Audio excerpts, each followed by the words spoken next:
when Joe Biden said he was never involved in any of Hunter's overseas business dealings? We knew that was bogus from the get-go, but over time, the evidence just keeps piling up against Biden, to the point that the lies stopped even being convincing.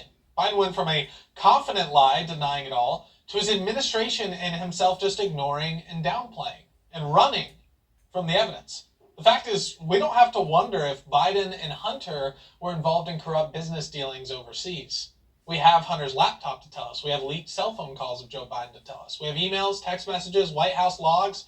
Hell, we have Joe and Hunter posted up at a golf course with foreign nationals that we said they were doing business with. And all of the crimes the Biden family were involved in carrying out. We have the receipts. We have the digital archives. And we have testimony now from Hunter Biden's ex-business partner, a former trusted friend of the Bidens. Yesterday, Fox News' Tucker Carlson sat down with Hunter Biden's ex-business partner, Tony Bobulinski, where Bobulinski said that he presented evidence to the FBI of numerous Biden family felonies, and they just ignored it. Tim was not there that day. I think he was out of Washington, D.C., but my lawyers had an hour and a half call with him that Friday night, October 23rd, and subsequent calls through the weekend and the following week when I was then coming on your show to provide the facts to the American people. And they were supposed to be working a follow-up interview, and Tim Tebow, in his last discussion with my legal counsel, was, listen, we know Tony's cooperating. We appreciate all the information he's provided.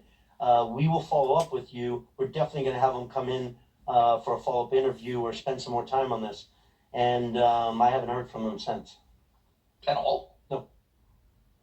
Nor have my lawyers. No communication whatsoever? No. Since before the 2020 election? Correct. So outrageous, but not at all surprising, I must say. We've been pointing out how deep the FBI's corruption goes for going back decades, going back to spying on MLK, to raiding Trump's home, raiding Mike Lindell, raiding Mark Hawk, and everything in between.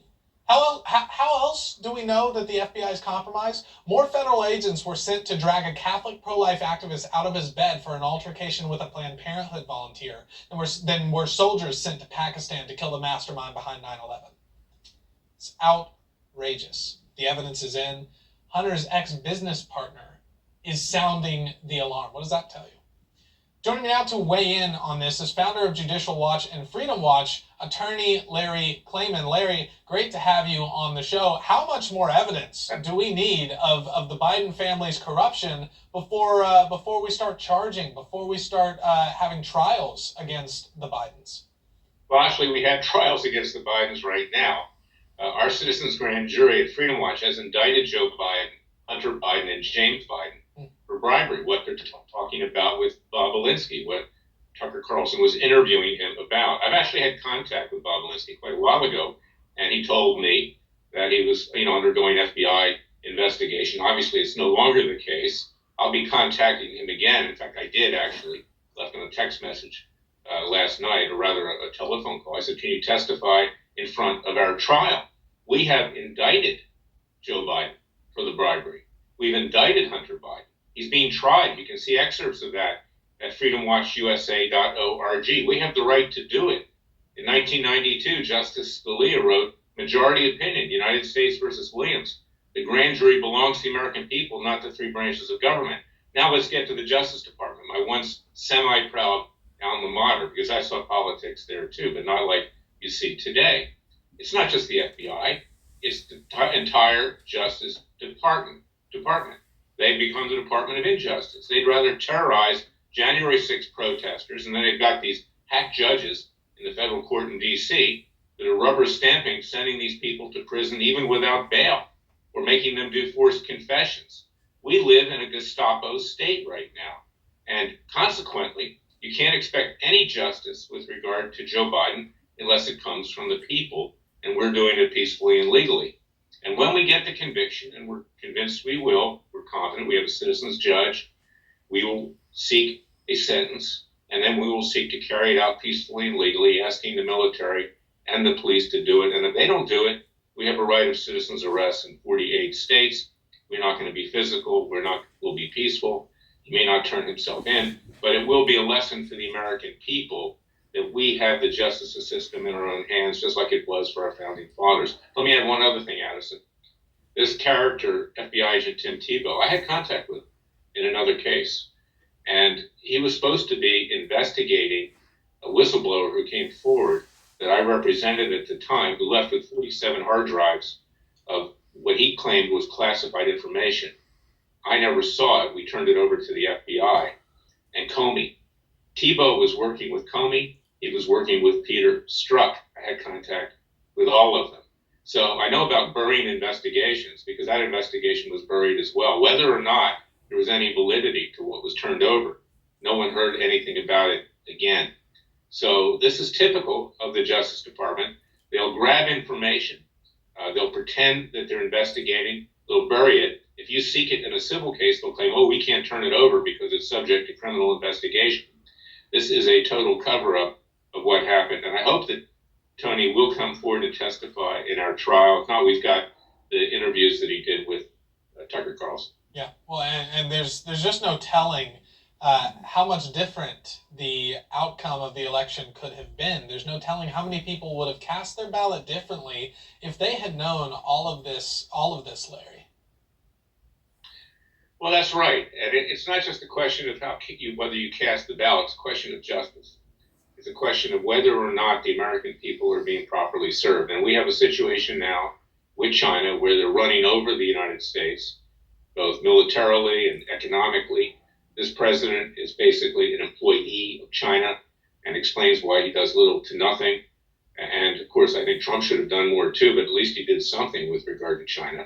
And we still don't know the origins, according to the government. I know the origins, any logical person does, of COVID-19. It came out of the lab in Wuhan, China. Talk about another cover-up. The seeds of that came from our own lab in Fort Detrick, Maryland, which was given to the Chinese to do gain-of-function research with a grant of $3.7 million by the Obama-Biden administration. The bottom line is this, Addison. Our government is corrupt to the core. You can't believe a word it says. It's lost total credibility with the American people. Well, and President Donald Trump, is taking a little bit of action. He's getting in on the fun himself because when we say our government is corrupt, we mean our government and the institutions that uphold their propaganda, right? And that spew their propaganda, like CNN. President Trump is suing CNN for $475 million in punitive damages for what he says are defamatory lies and slander that they were spreading about him on their network. Your thoughts on this lawsuit, Larry? I'll tell you, I've watched a lot of CNN, unfortunately, and I can tell you that it seems like he's got a pretty good case. I think he does have a good case, but unfortunately it's in front of a federal judge, a judge by the name of Rag Singhal, a judge who was appointed by Trump, who is an establishment Republican who is afraid of his shadow. I've been in front of him 2 or 3 times. That court down there in the Southern District of Florida, and of course, I reside down here. The court in Florida, and I'm a citizen of Florida, I've been in front of that court many times. The Democrat and the Republican appointees shy away from issues. They're frightened. They don't do much of anything. There was one judge who made a good decision with regard to the magistrate and the seizure of all those documents of Trump. And I've had her in other cases. She's absolutely terrible. So don't hold your breath with the federal court in the Southern District of Florida. Highly politicized, worried about protecting their own turf, their own skin. And I hope that Trump was able to prevail because he was called Hitler.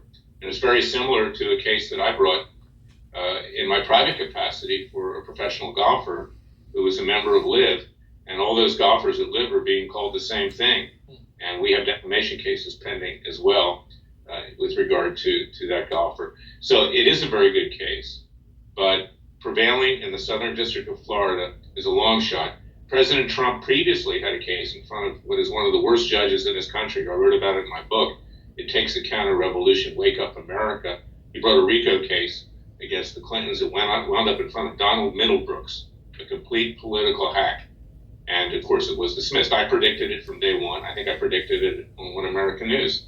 So don't hold your breath about what's going on down there. Yeah, it's a good point. Larry Klayman, thank you so much, as always, for breaking all of this down. Really appreciate your insight. You're welcome. God bless, Addison. Thank you.